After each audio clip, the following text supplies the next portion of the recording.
ndi en relation à Andy, MC Andy. 2 mois, 2 ans, 3 ans, turagize rapport sexuel.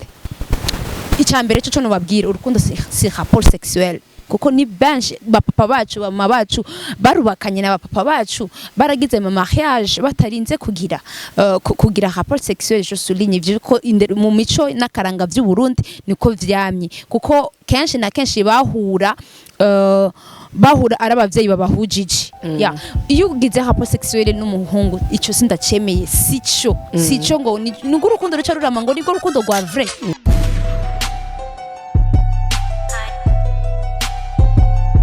What's up, guys? Call me Andy the MC. Kuri micro. Iyi ni Ndaho TV. Remember kugira subscribe, like, share na comment. Nkuko bisanzwe twamadugerageza kubaha ya makuru mwadutumye. Amakuru aryoshe cyane. Ndashimira abo banaye kudushigikira kuko tutagufise ntaho turi bushike. Ntuvyisangize ibiganiro byacu. Gerageza kudura sharinga sanuka partage cyane. Uhereza abandi kugira turonka abadushigikira benshi. Turi kumwe n'umwe mu bamenyesha makuru kazi bari muri King GMTV abikora neza aragerageza araberewe cyane. Reka sinda barambire cameraman amutwereke ngene yashajije ko musa bigende neza. Ndakuramukije mama la boss. Ndakuramukije bide neza. Umeze neza cyane jewe sinzi nawe. Yes, I'm good. Uraberewe nivyo? Thank you. Uko ubibona nabeshe. Okay, I feel ndaberewe. Hari umunsi mwerigeze kubona uberewe bambarira ko bakubaza ayo wambariye uvuga ko wambariye ibihumbi 10 ariko je nabona ko umenga ushobora ko wambariye nka 80,000 kuri uyu munsi. Uyu munsi wambariye ngahe? Okay. Bon. Guys, sinkunze kuvuga amafaranga nambarira. Ego. Kuko kimwe cyo arasanzwe. Ndakubwira ikintu kimwe. Uwo kugira ko ushobora kwakira umukuru w'igihugu cyangwa umutegetsi wari we wese kuri no munsi ntiyo babeshe kubera ntumbwire ko no kwakira umukuru w'igihugu n'amadeshe iyo ni deshire jera ninzi na kamodeli niko impuzi imeze zamusovye narinzi nagatambara yagusovye gafise umubiri usa n'uwabakuru yagusovye vugisha kuri style yanje mukubise hasi. Reka ubwira abantu muri ko muravugana neza neza abakunzi ba Ndaho TV urinde neza na neza exactement bakumenye. Okay, I'm Déborah Mugisha, ndum presenter muri King GMTV. Okay, ndafise umwana umwe urashobora kunyita Déborah cyangwa ukanyita Mazoe. Yes, ndakijijwe ego ndakijijwe nsengera muri GFP Church nishengero ngo n'umwongere niyo ngabo Stanley. Okay, nibaza ko nahejeje. Ego urakoze cyane. Benshi barakunze guhisha ko bibarutse ariko wewe nta n'urinze kuyikubaza ushimye kubishira ku mugaragaro. Impamvu ni iyi? Impamvu ya mbere ituma ndabishira ku mugaragaro, I'm proud. Ndi mama, ndi proud, ndi fier kuba ndi umumama. Si bose baba ndabizi ko atari bose nk'abakobwa cyane cyane si bose bakunze kuvuga ko bamaze kuvyara mugabo donc ndazi agaciro k'umwana, ndazi how kungene umuvyeyi I mean umumama yakigwa muri societe. Yugeze kuri etape yo kuba wari barutse ni etape nziza kandi ihesha agaciro ku buri muntu gitsina gore uretse ko abandi babifata ukutari ko mugaje niyo nombero nabihaye. Yes, uramaze kwibaruka uri umwe mu bantu bashobora kuba bazi urukundo kuko nta wibarutse atazi urukundo. Reka tukubaze kino kibazo ku ruhande rwa Déborah hagati y'umuhungu n'umukobwa cyangwa umusore n'inkumi akenshi la majorité abenshi bahemukira abandi bo barabaye ku ruhande rwawe. Ku ruhande rwanje sinavuga ko ari abahungu cyangwa sinavuga ko ari abakobwa kuko buri muntu wese ahemukira mugenzi we bivanye n'impamvu. Ni impamvu navuga ko atari umuhungu cyangwa atari umukobwa ahubwo ni impamvu zibatuma babikora. Déborah aramaze guhemuka. Iyo abahungu kenshi bakunze kuvuga ko abakobwa bahemuka kenshi bivuye ku mafaranga nta nota vise cyangwa ngo yaje mfise inoti zirataka yaransize uhora ubona ko bafise rezo mu kubivuga benshi niko biri cyane bon mu kubivuga wo kwibaza ko bafise raison mugabo na raison bafise kuko nibaza ko iyo umuntu ari mu rukundo na mugenzi wiwe sinibaza kenshi ko urukundo rwo barufatiye ku mafaranga yego ucu usanga habaye iki reka ndakavuge ku mukobwa ucu usanga agiye bon agiye umukobwa yoba agiye kuri uwo mutipe usanga kenshi habaye akabazo kuko umukobwa agiye kuri uwo mutipe kubera ko ari profi mugabo umuhungu wewe ntiyibaze ko ari profi akagenda azi ko ari mu rukundo n'umukobwa vya vrai mugabo gacu usanga kenshi umukobwa ntabari donc ntabajanyweyo n'urukundo ikibazo rero kica kihaba niki ni ikibazo kiba ku abahungu ntibakunze nyene gusuzuma neza ko vya vrai uyu muntu ari mu rukundo canke ari muri prof kenshi abahungu bakonze nico kimwe n'abakobwa donc apana abantu bose bakonze hari ibindi bintu butabona donc ntuba ukibwirwa ngo wumve barashobora kubwira urya muntu si mwiza mugabo ntubibona kubera iki kubera urukundo bon no kumenya ko no basaba cyane cyane abahungu mukamenya ko uyu muntu turi kumwe esko umukobwa ari mu rukundo vya vrai arakeneye ko bon finalement ni giki cyo cyamuzanye wanje ivyo byose ni ibintu umuntu iyo uri mu rukundo n'umuntu hari ibintu biboneka hari utuntu tumwe ukora kubona okay uyu muntu turakundanye canke ntidukundanye Haru wigeze kutubwira biciye kuri micro za Ndaho TV aravuga ko umukobwa akunda amafaranga n'umukobwa mwiza kuko ni watuma umuhungu ashobora kumenya kurondera amafaranga mbe ubivuga kwiki sinashigikira cyane ko uwo muntu aba ari mwiza donc uwo mukobwa aba ari mwiza kubera iki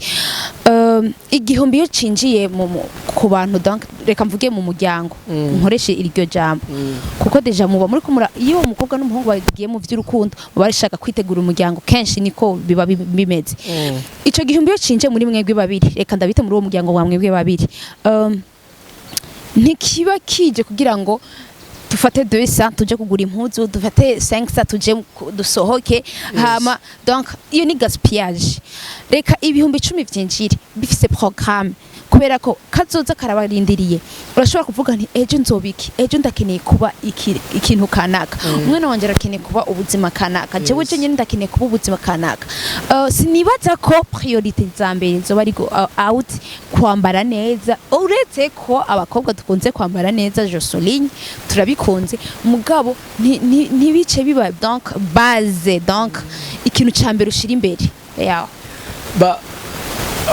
akenshi muri no myaka tugezemo hari abenshi babona yuko atarukundo rukibaho atakubonana atagukora amabanga mpuzabitsina niko novyita benshi niko bamaze kuvyakira mbe ku ruhande rwa uremeza ko urukundo rwa kera kuri basokuru bacu bashobora kubana imyaka 8 bakundanye 9 10 atakubonana bakaza kubonana ko bagize mariage ubona rukiriho ku ruhande rwa ruge rukundo rwo kubonana rwo kutabonana cyane ruracahari kuko kutabonana cyane ariko kubonana bukebuke donc uvuze kubonana duhure tuyage nabajije kubonana impuza bitsina je souligne aka kantu bakobwa benshi bakunze kukihindirako cyane cyane n'abahungu ngo iyo dukize rapport sexuel n'umuhungu dukundanye benshi bakunze kuvyita ngo niho urukundo rurama canke ibiki nibiki no basha ndasavye mwumva kakana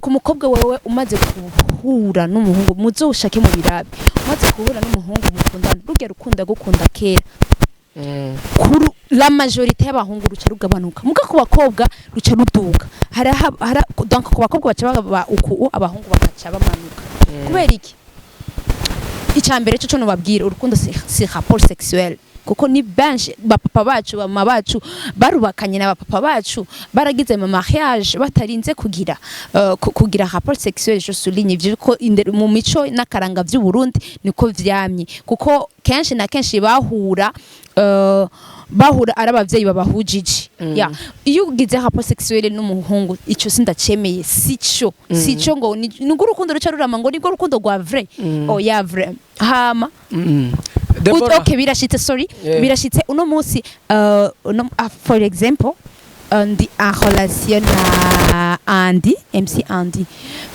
2 mois 2 ans 3 ans turagize rapport sexuel birashitse kuko ntabakundana ngo ntibaze kandi ntazibona zitakomanya amahembe birashitse turahebanye cindondera cameraman hano bon cameraman birashitse turahuye duhuye turagenda nyene mu rukundo no nyene turagiza rapport sexuel no nyene turahebanye ndagiye kandi kuwundi finalement ubona ubuzima bwawe uriko urabudirectinga gute ntuzohava usanga bijya bintu wari kubikiye umugabo wawe burya buryohe kajya gaciro umugore aba afise mu rugo uriko uragatakaza mu bintu bitagira akamaro. Yes, turi kumwe na Déborah kuva muri King GMTV numumenyesha makuru kazi ariko arakora nkuko twese two turakora indoto dufise rimwe impanuro reka aratanga ku bijanye n'urukundo suko atabizi yarabiciyemo yababwiye aramaze kwibaruka nimba yarinze yibaruka nuko yaramaze guca mu rukundo swate yabiciyemo rimwe kabiri gatatu swate yarahemukiwe yarahimutse ariko kano kabazo kararyoshe yuko mugenda